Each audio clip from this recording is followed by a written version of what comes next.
तर आज आपण खऱ्या अर्थाने गुलाबजाम बनवणार आहोत, कारण आपण यामध्ये स्टफिंग करणार आहोत गुलकंद.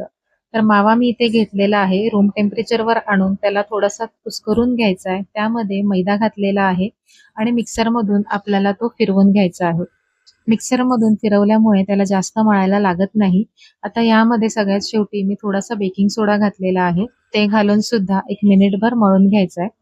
हवे असलेल्या आकारामध्ये गुलाबजामचे गोळे करून घ्यायचेत आणि त्यामध्ये गुलकंद घालून वरतून थोडंसं पीठ लावून आपल्याला याला गोल असं वळून घ्यायचं आहे. या गुलाबजामला अजिबात क्रॅक जात नाहीत. आता मीडियम तेलावरती जास्त कडकडीत तेल तापवायचं नाहीये आणि त्यामध्ये गुलाबजाम सोडायचे आहेत. खूप जास्त गुलाबजाम एका वेळेला सोडायचे नाहीये. मीडियम फ्लेमवरतीच हे गुलाबजाम छान असे तळून घ्यायचे आहेत आणि पाकामध्ये 1 तासभर मुरवून घ्यायचे आहेत. स्टफ केलेला आपला गुलकंद गुलाबजाम तयार आहे. संपूर्ण माहितीचा व्हिडिओ बघण्यासाठी खाली दिलेल्या त्रिकोणावर क्लिक करा.